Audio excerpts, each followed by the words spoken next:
So what is up guys, Killerkev here, and today back with a brand new episode of 5 new console mods to hit the Bethesda.net website this week. This is going to be episode 397 within my series, but without further ado guys, let's just jump straight into the video. GomaPero Land V2 is going to be coming in at a moderate and generous 140.6 megabytes of a download. And before you sit there and go, Jesus Kev, that is an absolute mammoth of a download to be having, well, let me tell you, the version 2 of this particular mod is a mammoth mod to be installed and for you guys to try out. This is absolutely breathtaking. I absolutely adored the version 1 to do with this particular one when it first came out on the Bethesda.net website. We did cover it on the channel too, but the version 2 is really insane. This one comes with new locations and practically has its own built in-game structured map for you guys to travel around once upon in this particular settlement.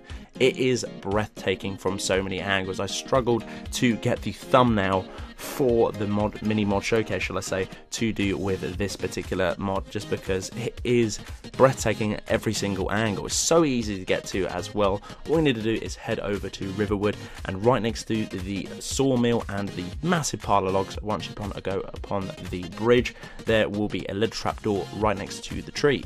If not, the map location will automatically be discovered for you guys to fast travel and just jump in and out too, which I do like as well. This one does have the permissions to head over from the nexusmods.com. I'm pretty sure it has, or is on the Nexus, I'm not too sure. But screw that all aside, I'm rambling. This is an absolute beautiful mod. Guys, if you haven't checked out the first one, scrap that, go straight for the second one. This was definitely an improvement from the first one. I really do enjoy this particular playtime. It's absolutely astonishing from every angle, every place. There's so much exploration to do with this particular mod. Go and get it right now. ImoMegane glasses. This one is going to be 18.4 megabytes of a download. This is a beautiful accessory mod to be added within your game. But this one adds a ton of different variations of glasses, all in different shapes, sizes, and colors. For this one, what we need to do is head over to the QA smoke, and pretty much for this one, what we need to do is open the small container up on the table. Very easy to find. It's right next to the one with all the different spoons. Probably the only table within that particular location. This one is really cool for anyone who is customizing the female character, maybe even a male character that still look cool. I'm not too sure if they will work on male characters. Try it, let me know in the comment section below. But for this one, it works an absolute treat on so many different versions of females. I actually tried it with a different mod that obviously allowed me to have a different race within the game, and they worked absolutely fine. No preference on load order for this particular one too. It's pretty much install, plug and play, and away you go. This one is a really cool mod to be added to. I'm so excited that there's so many great mods on the Bethesda.net website for accessories, and each week they just keep getting better. Playable Daedric Princes Malacath is going to be the third spot within this video, coming in at 58 kilobytes of a download. For this one is a new playable Daedric race to be added within the game. There's a little bit of backstory not within the description on the Bethesda.net website, but to do with the game. So if you want to know a little bit about this particular playable race, obviously pause the video and have a little read up. Not too many presets to do with this one, but it's nice to see the functionality of you changing the nose, eyes, and so on and so forth. Different types of that is pretty cool. The armor in this particular clip, as you're seeing now, is going to be showcased at the end of this video. Do not worry about that before you start slamming on your keys to find out what the armor is. Do not worry, all will be revealed, and it fit in that one really nice indeed. So you should have no trouble with using your custom mod armors to do with this particular player race. Absolutely flawless. Really did enjoy this one, and will be keeping an eye on this particular mod, as I do potentially have a video coming out to do with playable races.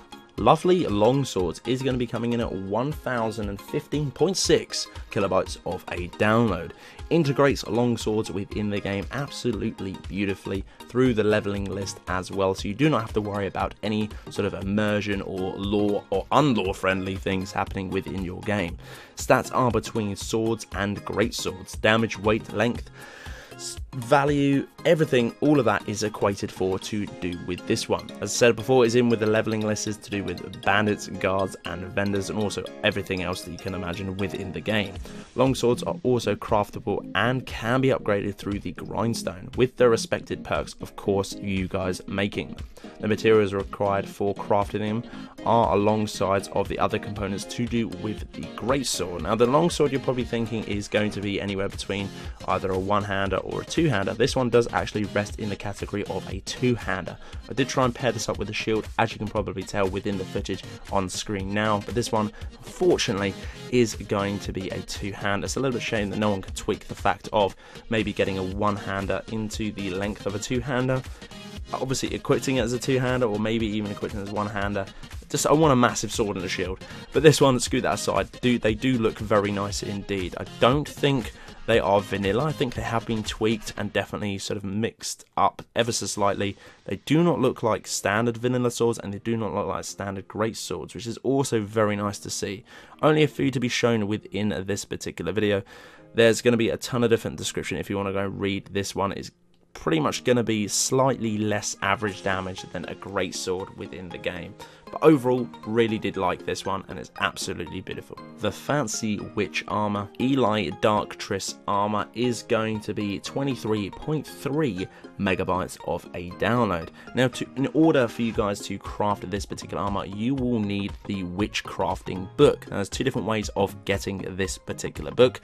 One of the ways is installing one of the Annie's Cabin Cellar, which is going to be another existing mod. But if you do not want to do that, just simply do the way I did. Head over to the College of Winterhold Hall of Elements, and on the first bench on the left shall be presented with you guys for the book. Simply pick it up, read it, and stash it in your inventory, and upon doing that, you then have the ability to make the light version of this particular armor. There's two different versions. One is going to be a cloth, which has no armor rating, which is pretty much going to be for aesthetic point of view, which is going to be located within the miscellaneous section to do with the forge. And once upon reading the book, it unlocks the armored light version, which is going to be located within the leather smithing category for you guys to pick up. Full set of this one is very nice indeed. Let me tell you that it is absolutely finesse. It is going to be the thumbnail taker for this particular video. Do not worry about that. But absolutely great set of armor. Do love all the abilities that do come with this one, or should I say armor rating. No, obviously enchantments to do this one, but if you want to ramp it up and give it that absolutely magical feel,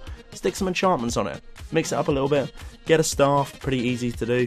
You've pretty much got yourself a female boss mage. So guys, that's the end of this episode. This has been episode 397 within my series. Guys, if you did enjoy, as always, hit that like button. Lets me know that you're enjoying the content that is heading out on to the channel.